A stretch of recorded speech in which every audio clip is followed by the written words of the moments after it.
Olá, eu sou William Magnusson, melhor conhecido como Bill. Eu trabalho para o Instituto Nacional de Pesquisas da Amazônia. Pediram para eu contar um pouco sobre minha vida. Eu estou um pouco preocupado com isso, porque quando você fala sobre você, parece que você fez tudo. Isso nunca é verdade. Cada coisa que nós fazemos tem uma contribuição importante de dezenas, centenas ou milhares de pessoas. Então, quando eu estou falando com vocês hoje, por favor, em qualquer lugar que eu falo eu, substitua com nós. Eu nasci em Sydney, na Austrália, em 1952. No quintal da nossa casa, tinha muitas espécies de animais e plantas. Estranhamente, as hipóteses que eu levantei quando eu era criança são muito semelhantes àqueles que estou investigando hoje. Eu acho que esse interesse na história natural que é a base da ecologia. Além das espécies que ocorreram naturalmente, eu coletei animais para criar em cativeiro. Esses, em alguns casos, renderam até publicações, como um indivíduo desta espécie de acrocordas que reproduziram com partenogênese. Meu pai era um bom pescador, e no começo também eu gostava de pescar. Mas eu comecei a coletar os peixes e criá-los em aquários. E depois de ver o comportamento deles, fica mais difícil imaginar eles no prato.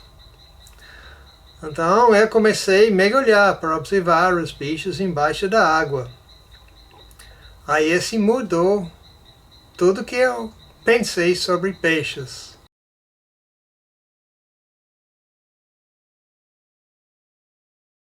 Eu também gostava de criar plantas. Esse samambaia, que meu professor me deu 60 anos atrás, ainda está crescendo no jardim da minha mãe.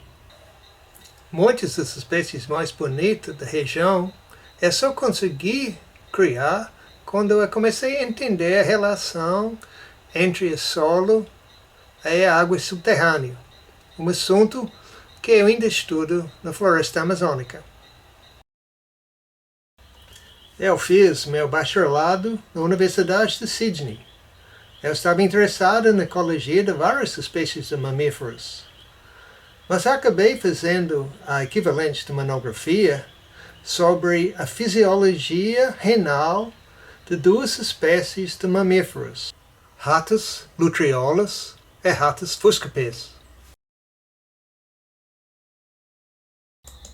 O projeto do meu doutorado foi sobre os ninhos de crocodilos parosas e foi feito na reserva indígena da Arnhem Land, no norte da Austrália.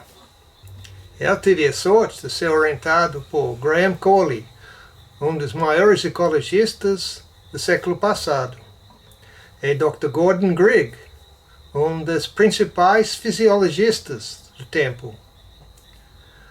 No campo, eu fui apoiado pela professora Harry Messel, que era um físico, mas também um entrepreneur, que conseguiu milhões de dólares para apoiar nossos projetos. E também fui orientado no campo por Dr. Graham Webb, que hoje em dia é um dos maiores especialistas de crocodilianos do mundo. O projeto tinha assistentes profissionais pagos, mas a maior parte do que aprendi foi por causa dos esforços dos povos indígenas da região.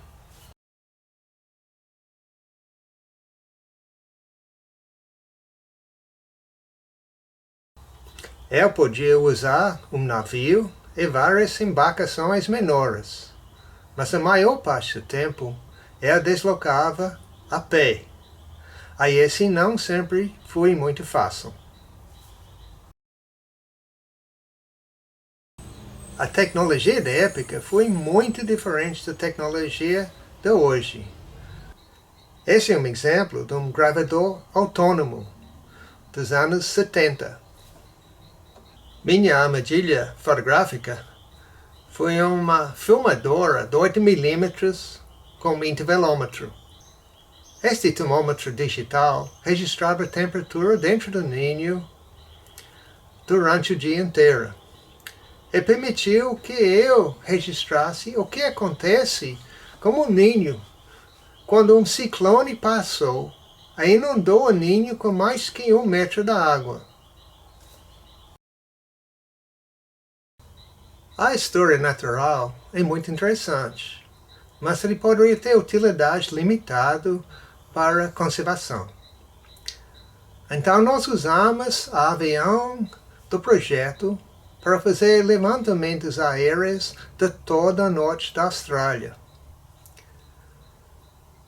Depois nós precisávamos também desenvolver técnicas estatísticas novas para avaliar o tamanho da população. Durante o doutorado, eu precisava ajudar o resto da equipe também. Esse foi muito importante para mim, para eu começar a ver os organismos como indivíduos, e não simplesmente como números. Quando eu participei do curso de educação de adulto para a universidade, eu comecei a entender a dificuldade de passar esses conceitos para alunos no laboratório. Provavelmente você está perguntando por que estou mostrando fotografias de dugongs se eu trabalhei com jacarés.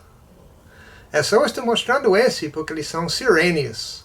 Esses são alguns indivíduos que eu ajudei a comer.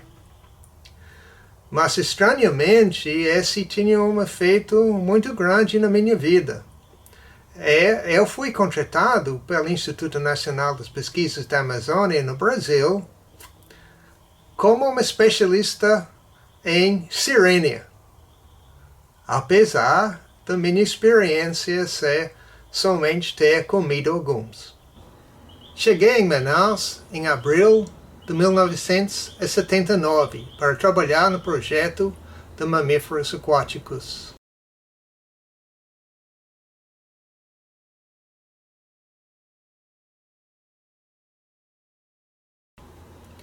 A cultura e o meio de vida era diferente do que eu tinha conhecido na Austrália. E a fauna também estava totalmente diferente dos animais que eu tinha conhecido na vida inteira.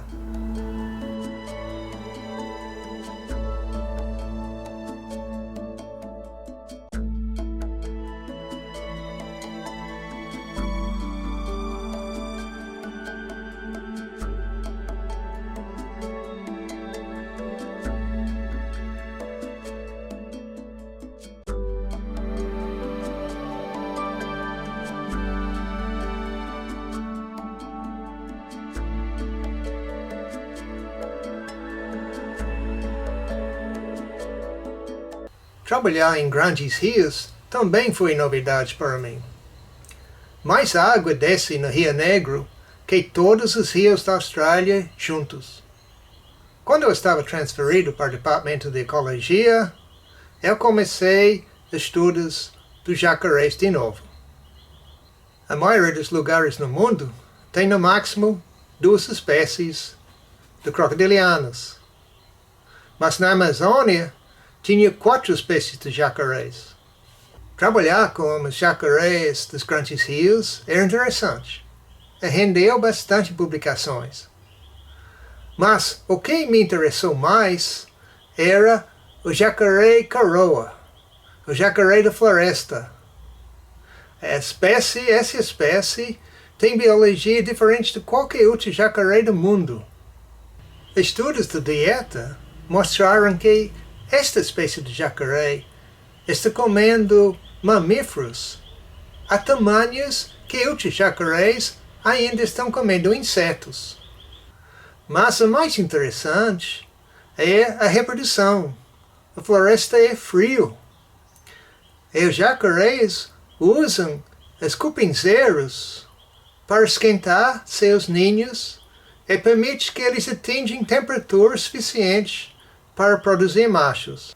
Para estudar jacarés, nós precisávamos acampar na floresta, no lado de Igarapé.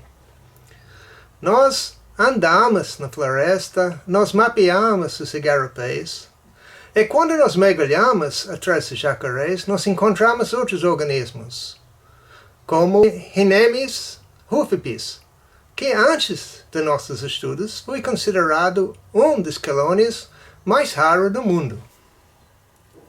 Muitos desses estudos foram feitos em colaboração com Albertina Lima, com quem estou casado há quase 30 anos. Durante esse período, que estendeu de mais ou menos 1980 até 2000, estudamos muitas outras espécies na floresta.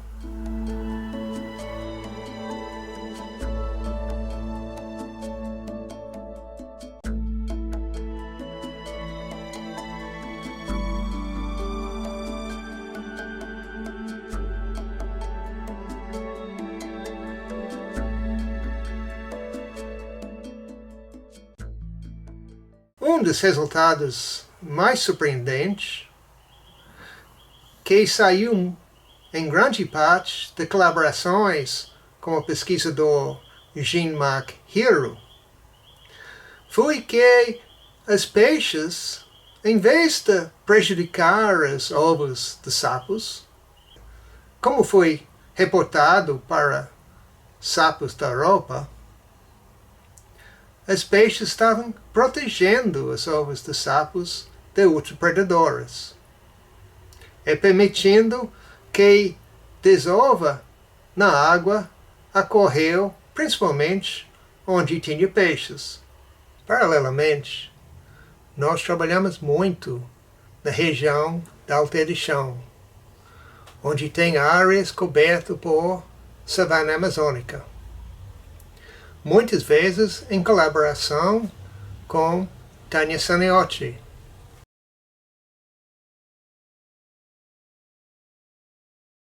As savanas são dominadas pelo efeito do fogo.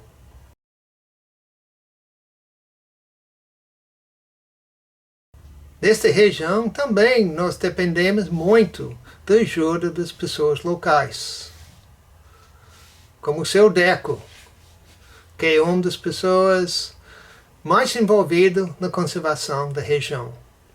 A fauna e a flora da região era bastante diferente daquele da floresta amazônica. A esse permitiu vários estudos sobre a influência da razão entre a proporção da área coberta por capins e a área coberta por arbustos ou árvores. A essas diversas formas de vida divergem em como eles acumulam carbono 12 e carbono 13, que são isótopos estáveis de carbono. A esse permitiu que nós estudamos o fluxo de energia na savana. Muitos organismos que aparentemente estavam comendo as mesmas coisas, isto é, os mesmos tipos de invertebrados, não estavam nas mesmas cadeias alimentares, porque alguns estavam comendo invertebrados oriundos das capins na savana. A outra estavam comendo invertebrados das mesmas ordens, mas que tinha alimentado dos arbustos ou árvores. Participei em estudos no Pantanal, principalmente por causa das colaborações com Zilka Campos, Guilherme Mourão e seus alunos.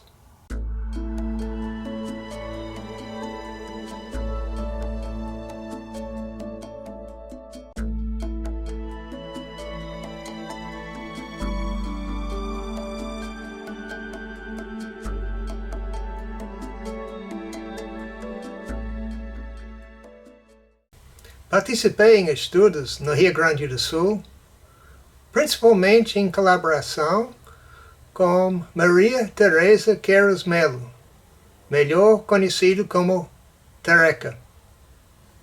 Também na Mata Atlântica colaborei com Helena Begalo em vários estudos.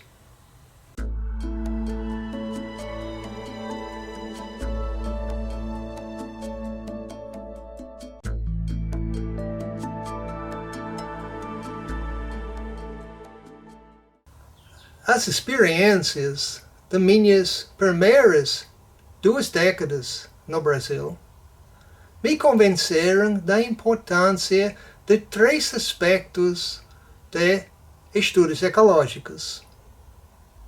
O primeiro é a necessidade de associar com bons taxônomos para identificar as espécies. E a produção de guias de identificação pode facilitar estudos por outros biólogos.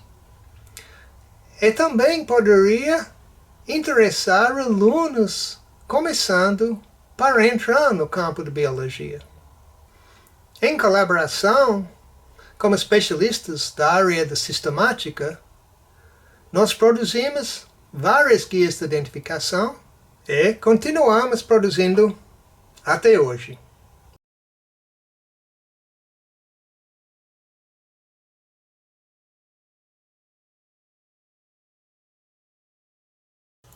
É nossa prioridade atual traduzir as guias para línguas indígenas.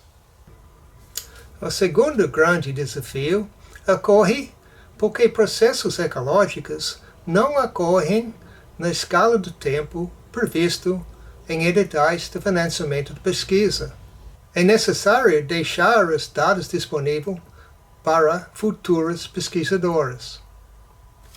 Por exemplo, Marcela Ortiz Brasil estudou a estrutura populacional do Palmeira alcaule Astrocarium sociale em 1996 para seu mestrado. E Emílio Higashikawa estudou os mesmos indivíduos em 2016, dando um estudo de dinâmica populacional de 20 anos. Silca Campos marcou indivíduos do Jacaré do Pantanal em 1987 para seu mestrado. Esse permitiu estudos de crescimento de mais que 27 anos. E Silca continua estudando os jacarés até hoje. Nós medimos a cobertura das espécies das plantas nas savanas da Alta de Chão em 1997. E pesquisadores da Universidade Federal do Oeste do Pará remediram as mesmas parcelas em 2017, permitindo um estudo de 20 anos sobre os efeitos de longo prazo do fogo. O próximo exemplo mostra também a importância do terceiro aspecto, a necessidade de estudar paisagens e não somente espécies ou parcelas isoladas. Os primeiros estudos sobre Necromis lasiurus em Alta de Chão indicaram que a população é muito afetada por fenômenos climáticos globais. No entanto, quando nós estudamos a espécie sobre uma área grande, nós descobrimos que tinha 3 populações. As flutuações destes não foram síncronas. Somente um deles foi afetado pelos fenômenos climáticos globais.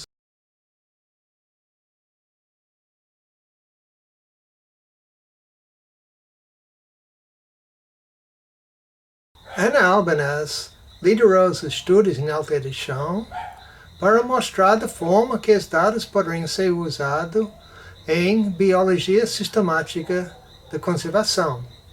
E isto me levou a entender que nós precisávamos de um sistema padronizado para mostrar paisagens que poderia ser usado em qualquer bioma. E nós desenvolvemos o sistema Rapeld. O sistema foi adotado pelo IBAMA para avaliações dos impactos de represas hidrelétricas. A IES permitiu avaliar quais espécies eram mais afetadas. Com tantos usuários, nós precisávamos fazer cursos de capacitação. Eu tinha produzido um livro sobre estatística básica para meus cursos em 2004. No entanto, os dados sendo gerados pela Rapeld eram complexos e requereram análises multivariadas, do tipo que pesquisadores famosos como Eric Pianka tinham usado. Obviamente, nós não tínhamos muita capacidade nesta área e nós procuramos ajuda de especialistas, como David Williams, Alexandre Denis Filho, Evita Landero, Jim Nichols, Marie-José Fortin e Pedro Pérez Neto, e Fabrício Bácaro e eu publicamos o livro do multivariado no ano passado. Análise cienciométrica das centenas de trabalhos que usaram a Rapeld mostrou como o sistema permite integração de dados sobre várias taxas biológicas e processos ecossistêmicos. Também mostra como resultado da integração de estudos feitos no Brasil com pesquisadores no mundo inteiro. Se você quer saber mais sobre o sistema Rapeld, você pode consultar este livro. No entanto, qualquer sistema de monitoramento precisa estar inserido num contexto maior. E no caso da Rapeld, aquele contexto é o Programa de Pesquisa de Biodiversidade na Amazônia. Portanto, eu vou passar um filme feito por Don McConnell com o objetivo de arrecadar recursos para a PPBio na Amazônia brasileira.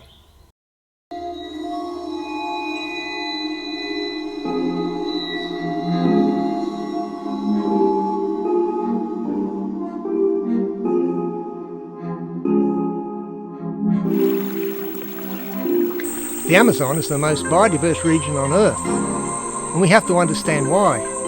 The soils are poor, there is very little nutrients in the water, but somehow the forest is able to sustain not only itself, but sustain webs of life which support insects and birds and mammals, and we don't understand this.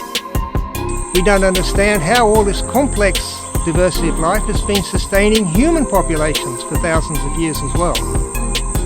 If we don't understand the linkages, we can't take the steps necessary to preserve this fantastic area. We have permanent plots where we record what happens to everything from trees to microbial biomass to the smallest insects. It's the water, it's the soil content, it's the nutrients. Everything goes together to permit the greatest biodiversity on Earth.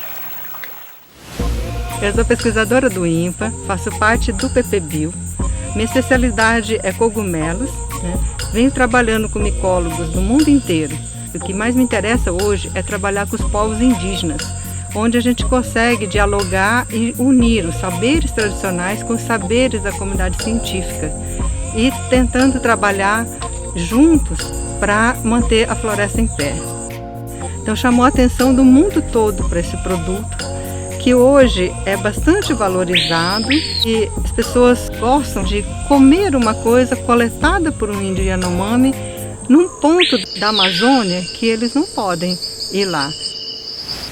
Dentro do PPBio, temos uma paisagem que vai de floresta contínua, que é a Flora Nacional do Tapajós, passando por áreas perturbadas de uso do pessoal local, e indo até uma fragmentação de floresta que foi fragmentada há mais de 300 anos e uma paisagem de savana que foi savanizado há mais de 1000 anos. Nessa paisagem, nós estudamos a temperatura e os sapos para entender como as mudanças climáticas com aumento de graus de temperatura que ocorre dentro dessa paisagem pode indicar para nós quanto das espécies podem ser perdidas no futuro.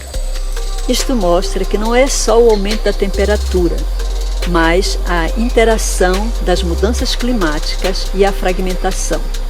E que sem o envolvimento das pessoas locais para evitar o desmatamento, os efeitos das mudanças climáticas serão devastadoras. We do not only understand the natural systems, we also have to understand what the local people are doing within these systems, how they use it.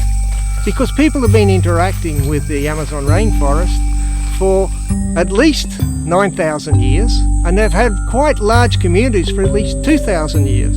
And many parts of modern society are not interested in maintaining those people and helping them. They want to exploit them. So they pay them to cut the forest, to burn the forest.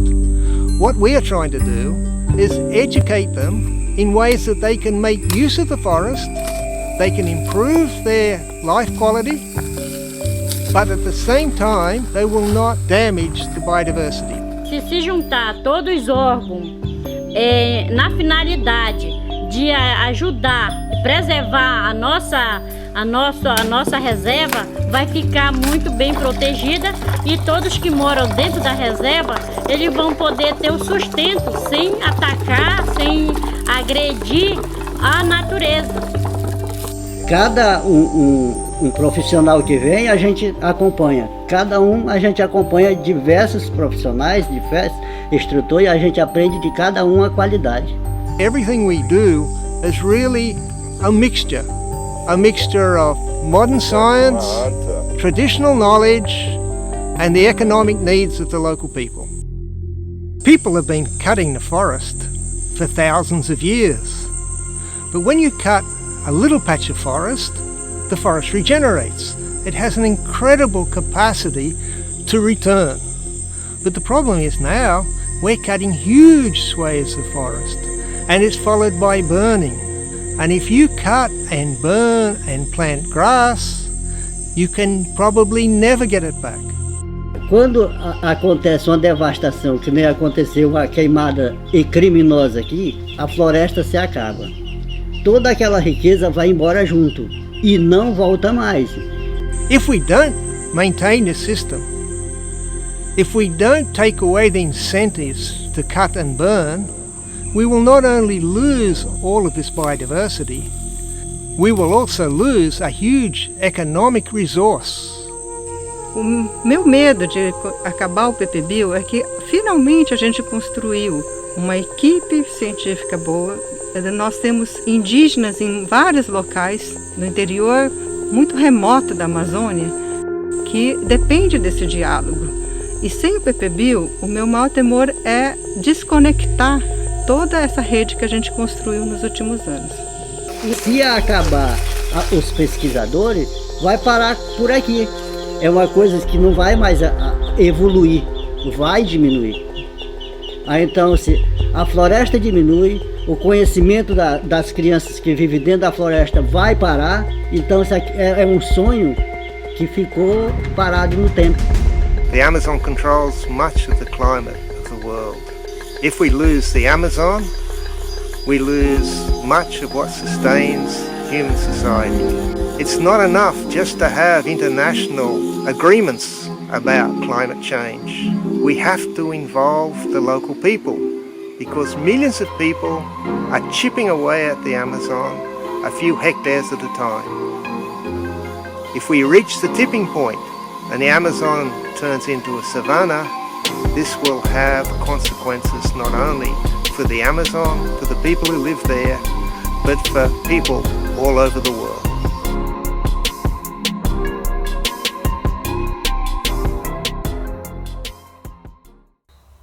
você quer saber mais sobre minhas experiências como biólogo, você poderia consultar estes livros que estão disponíveis no ResearchGate.